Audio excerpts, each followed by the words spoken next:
सुप्रभात विद्यार्थियों।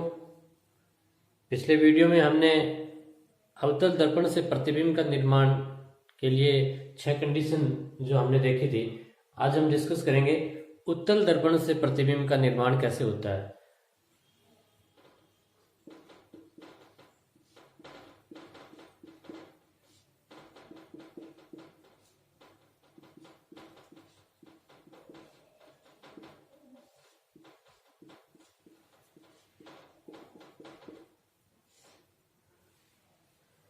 अवतल दर्पण में हमने 6 कंडीशन देखी थी। जब वस्तु अनंत पे हो, अनंत और 2f के बीच हो, 2f पर हो, 2f और f के बीच में हो, f पर हो और f और p के बीच में हो। कुल 6 कंडीशन हमने डिस्कस किया था। उत्तल दर्पण में जो है वो केवल 3 ही कंडीशन होगी, और वो कौन सी होंगी?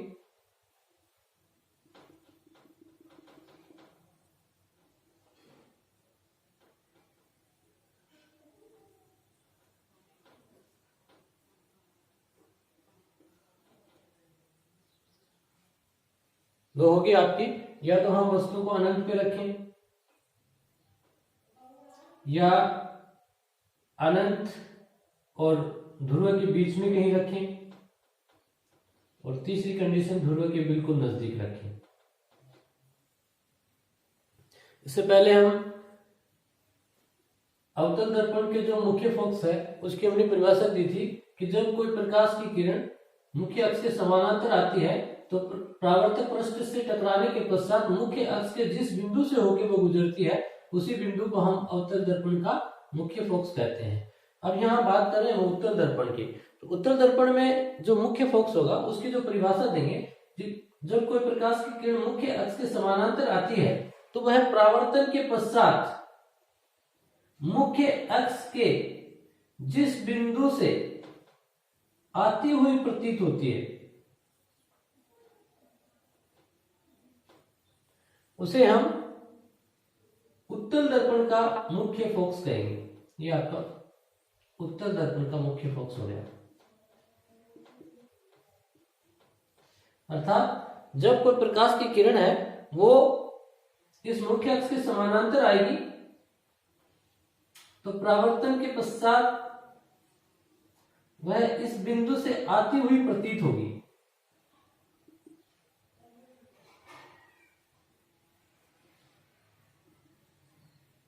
इसे हम उत्तल दर्पण का क्या कहेंगे?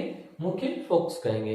अब हम बात कर रहे हैं कि 3 कंडीशंस की बात की हमने। तो पहली कंडीशन हमने देखी कि अनंत पे रखते हैं। जब बिंब को कहां रखें? अनंत पे रखें। तो जैसे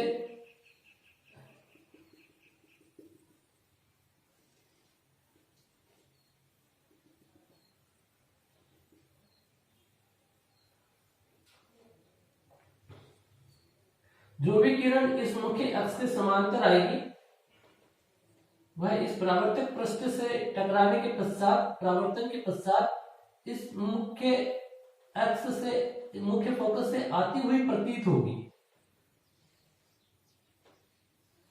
और जो इस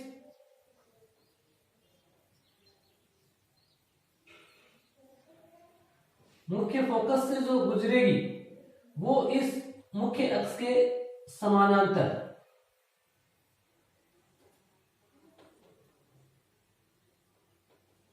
इसको हम इसके पैरेलल पीछे ले जाएंगे। तो ये जो है आपका प्रतिबिंब है, ये यहाँ पे छोटा प्रतिबिंब बनेगा, लेकिन ये दर्पण के पीछे बनेगा। और ये प्रतिबिंब का जो प्रकृति होगी वो होगी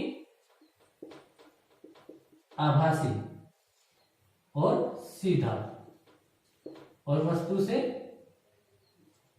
सूक्ष्म प्रतिबिंब बनेगा। जैसा कि हमने अवतल दर्पण की बात की थी, उसमें 5 जो कंडीशन थी उनमें प्रतिबिंब जो था वो उल्टा था, वास्तविक था, और अलग अलग कंडीशन पे जो है जैसे जैसे प्रतिबिंब, जैसे जैसे बिंब को नजदीक लेके आ रहे थे जो प्रतिबिंब की साइज बढ़ रही थी। यहाँ पे हम देखें तो यहाँ पे जो है हमेशा उत्तल दर्पण में ध्यान रखना, प्रतिबिंब हमेशा आभासी बनेगा, सीधा बनेगा और बिंब से हमेशा छोटा बनेगा। लेकिन सिर्फ इसमें बात यह है कि जैसे हम थोड़ा नजदीक लेके जाएंगे दर्पण के, तो थोड़ी बहुत साइज इंक्रीज जरूर होगी प्रतिबिंब की, लेकिन फिर भी वो बनेगा बिंब से छोटा ही। हमेशा जो है प्रतिबिंब की जो साइज होगी वो बिंब से हमेशा छोटी होगी, बस थोड़ा बहुत उसमें चेंजमेंट आएगा। जैसे हम थोड़ा और नजदीक लेके जाएंगे इसको,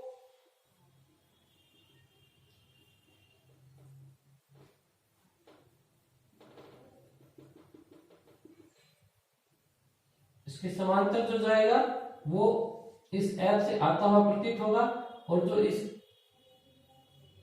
एफ से जाएगा वो इसके समानांतर आता हुआ प्रतीत होगा।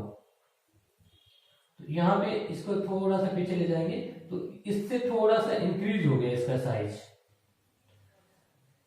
तीसरी कंडीशन की बात करें कि बिल्कुल जो P है उसके नजदीक रखें।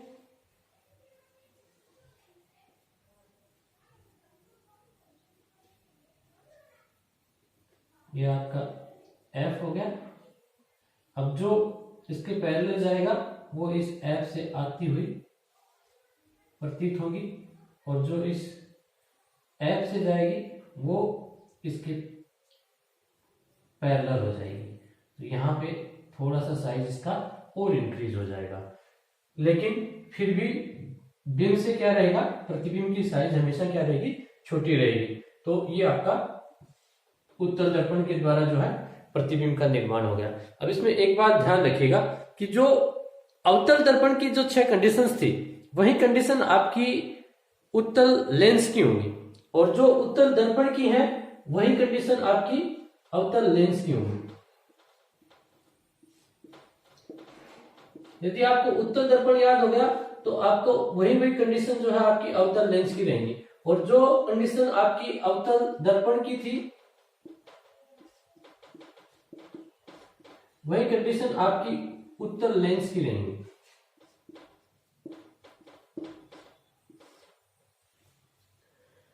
हम बात करें गोलीय दर्पण के जो उपयोग हैं उन पे चर्चा करें, तो ये जो आपका अवतल दर्पण है,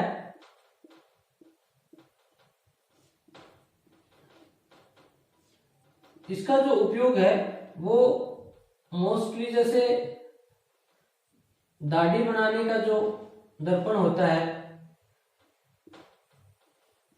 उसमें हम इस अवतल दर्पण के उपयोग करते हैं। उसके अलावा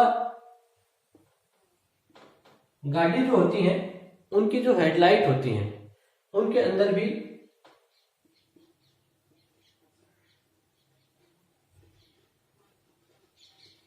हम अवतल दर्पण का ही उपयोग करते हैं। इसके अलावा जो दंत चिकित्सक होता है, दांतों का जो डॉक्टर होता है, वो भी इसको उपयोग में लेता है। तो दंत चिकित्सक के द्वारा भी इसका उपयोग किया जाता है। इसके अलावा हम बात करें उत्तल दर्पण के उपयोग की। उत्तल दर्पण का जो उपयोग है वो एक तो गाड़ियों में जो साइड वाला जो दर्पण होता है, पार्श्व पीछे की वस्तुएं देखने के लिए, तो ये हम इसका उत्तल दर्पण का उपयोग करते हैं इसमें।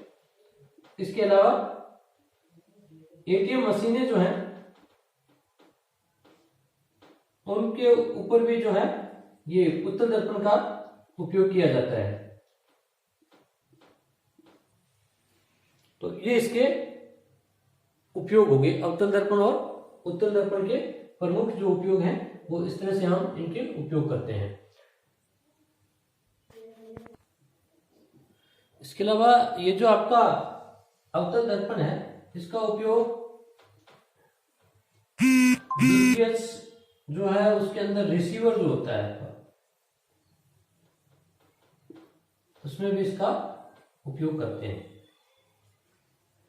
तो इस तरह से उत्तल दर्पण जो है वो फैलाने का काम कर रहा है,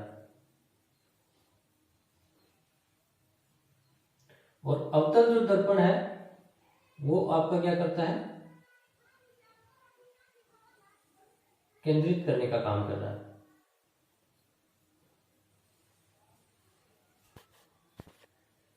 इसलिए उत्तल जो दर्पण है वो फैलाने का काम करता है, इसलिए इसका जो नाम है वो अपसारी दर्पण भी बोलते हैं इसको।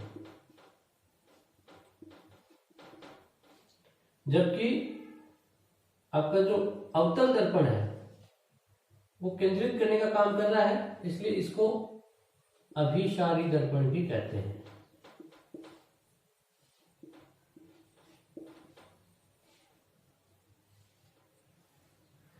इसके विपरीत उत्तल जो लेंस होगा वो आपका अभिसारी लेंस कहलाएगा।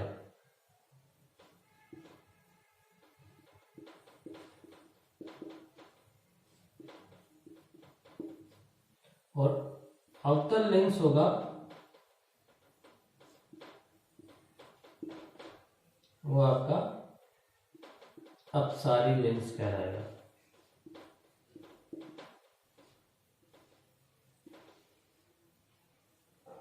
विद्यार्थियों, यदि आपने पिछले वाला वीडियो नहीं देखा है तो कृपया करके पिछले वाला वीडियो जो है अवतल दर्पण के द्वारा कैसे प्रतिबिंबों का निर्माण होता है वो आप देखिएगा, अच्छे से आपको जो है ये समझ में आ जाएगा।